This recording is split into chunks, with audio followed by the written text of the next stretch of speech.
Hello അസ്സലാമു അലൈക്കും. എടാ 8ാം ക്ലാസ്സിൽ അറബി പരീക്ഷയിൽ ക്രിസ്മസ് എക്സാമിന് എന്തായാലും വരാൻ സാധ്യതയുള്ള കുറച്ച് ക്വസ്റ്റ്യൻസ് പറഞ്ഞുതരാൻ പോവാണ്. നിങ്ങൾ നോട്ട് ചെയ്തോളി. ഞാൻ നിങ്ങൾക്ക് എല്ലാവർക്കും എജുപോർട്ടിൻ്റെ അറബി ക്ലാസ്സിനെ കുറിച്ച് ഒരു ധാരണ ഉണ്ടാവുന്ന മനസ്സിലാക്കണം. ഇതിന് മുമ്പ് ആരെങ്കിലുമൊക്കെ എജുപോർട്ടിൻ്റെ ക്ലാസ് കണ്ടിക്കണമെങ്കിൽ അതിനെക്കുറിച്ചുള്ള ഫീഡ്ബാക്ക് നിങ്ങൾ കമൻറ്റ് ബോക്സിൽ കമൻറ്റ് ചെയ്യുക. ഓണം എക്സാം ഒക്കെ എങ്ങനെ ഉണ്ടായിരുന്നുള്ളത്. ഓക്കെ, ഞാനിപ്പോൾ പറയാൻ പോകണമെന്ന് വെച്ചാൽ നമ്മൾ ടെക്സ്റ്റ് ബുക്ക് മാറിക്കണമല്ലോ. പുതിയ ടെക്സ്റ്റ് ബുക്കാണ്. നമുക്ക് പ്രീവിയസ് ഇയർ ക്വസ്റ്റ്യൻ റെഫർ ചെയ്യാനില്ല. പക്ഷെ എന്നാലും സാറ് പറയാൻ പോകുന്ന ചില ക്വസ്റ്റ്യൻസ് നിങ്ങൾ ധൈര്യമായി പഠിച്ചു പോയിക്കോളൂ. ഈ ഏരിയയിൽ എന്തായിരുന്നാലും ചില ചോദ്യങ്ങൾ നമുക്ക് വരാൻ പോകുന്ന ക്രിസ്മസ് അറബി പരീക്ഷയിൽ എന്തായാലും ഉണ്ടാവും. ഓക്കെ, ഒന്ന് ബയോഡേറ്റ എഴുതാനുള്ള ഒരു ക്വസ്റ്റ്യൻ എന്തായാലും പരീക്ഷ വരാൻ വളരെ സാധ്യതയുണ്ട്. കാരണം ഒരു പാരഗ്രാഫ് നിങ്ങൾക്ക് തരും. ആ പാരഗ്രാഫുമായി ബന്ധപ്പെട്ടുകൊണ്ട് ഒരു ബയോഡേറ്റ തയ്യാറാക്കുന്ന ക്വസ്റ്റ്യന് നിർബന്ധമായിട്ട് നിങ്ങൾക്ക് എന്ത് ചെയ്യും, പിന്നെ വരുന്ന ക്രിസ്മസ് അറബിക് എക്സാമിന് എന്തായാലും ഉണ്ടാവും.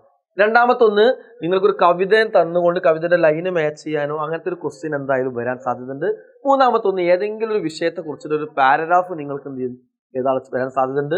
മറ്റൊന്ന്, ഒരു പാരഗ്രാഫ് നിങ്ങൾക്ക് തന്നിട്ട് ആ പാരഗ്രാഫിനെ ബേസ് ചെയ്തുകൊണ്ട് 4-5 ചോദ്യം തന്നിട്ട് അതിൽ നിന്ന് ഉത്തരം കണ്ടെത്താനുള്ള ടൈപ്പ് ക്വസ്റ്റ്യൻസ് എന്ത് ചെയ്യും വരാൻ സാധ്യതയുണ്ട്.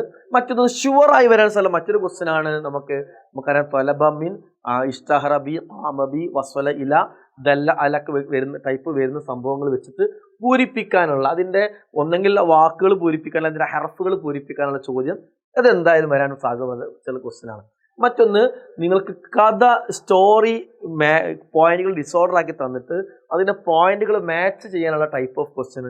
ഇതും നിങ്ങളെ ക്രിസ്മസ് അറബി എക്സാമിന് വരാൻ സാധ്യതയുള്ള ക്വസ്റ്റ്യൻ ആണ്. മറ്റൊന്ന്, ഒരു ഹിവാർ എഴുതാനുള്ള ക്വസ്റ്റ്യനും വരാൻ വളരെ വളരെ സാധ്യതയുണ്ട്. ഒരു ഹിവാർ ഏതായാലും ചോദ്യം വരാൻ സാധ്യതയുണ്ട്. മറ്റൊന്ന്, ഒരു പാരഗ്രാഫ് തന്നിട്ട് കുറച്ച് ചോദ്യം താഴെ തരും. ആ ചോദ്യത്തിന് ഉത്തരം പാരഗ്രാഫിൽ നിന്ന് കണ്ടെത്താനുള്ള ടൈപ്പ് ക്വസ്റ്റ്യൻ നിങ്ങൾക്ക് എന്തായാലും ഈ ക്രിസ്മസ് പരീക്ഷയിൽ വരാൻ സാധ്യതയുണ്ട്. മറ്റൊന്ന്, ഒരു പാരഗ്രാഫ് തന്നിട്ട് നിങ്ങൾ അതിൽ നിന്ന് ചോദ്യം ഉണ്ടാക്കാൻ ഉള്ള ക്വസ്റ്റ്യൻസ്, സ്വയം ചോദ്യം ക്രിയേറ്റ് ചെയ്യാനുള്ള ക്വസ്റ്റ്യൻസ് എന്ത് ചെയ്യാറുണ്ട് വരാൻ സാധ്യതയുണ്ട്.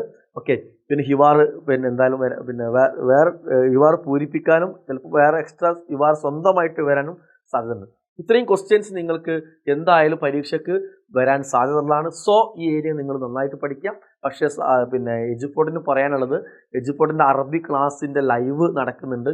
സോ ആ ലൈവിലേക്ക് നിങ്ങൾ വന്നു കഴിഞ്ഞാൽ അറബി ഒന്നും അധികം അറിയാത്ത കുട്ടികളാണെങ്കിൽ പോലും ഈ പറഞ്ഞ എല്ലാ ക്വസ്റ്റ്യൻസിനും ഈസി ആയിട്ട് എങ്ങനെ ആൻസേഴ്സ് എഴുതാമെന്നതിൻ്റെ ഐഡിയകളും ട്രിക്കുകളും ടിപ്പുകളും എല്ലാം നമ്മൾ ഡിസ്കസ് ചെയ്യും. സോ നിങ്ങൾ ഈ ഈ വീഡിയോ മാക്സിമം നിങ്ങൾ ഫ്രണ്ട്സിലേക്ക് ഷെയർ ചെയ്യാം. നിങ്ങൾ എല്ലാ ഫ്രണ്ട്സിനും കൂടി ലൈവിന് വളരെ നേരത്തെ തന്നെ എത്തുക. വീണ്ടും ഞാൻ ഓർമ്മിപ്പിക്കുകയാണ്, എജുപോർട്ടിൻ്റെ അറബി ക്ലാസ് ഇതിന് മുമ്പ് ആരെങ്കിലും കണ്ടിക്കണമെങ്കിൽ അതിൻ്റെ ഫീഡ്ബാക്ക് നിങ്ങൾ എന്ത് ചെയ്യുക, കമൻറ്റ് ബോക്സിൽ കമൻറ്റ് ചെയ്യുക. ഓക്കെ, അപ്പോൾ നമുക്ക് എന്ത് ചെയ്യാം, ലൈവിൽ കാണട്ടെ എല്ലാവരോടും. ബൈ, അസ്സലാമു അലൈക്കും.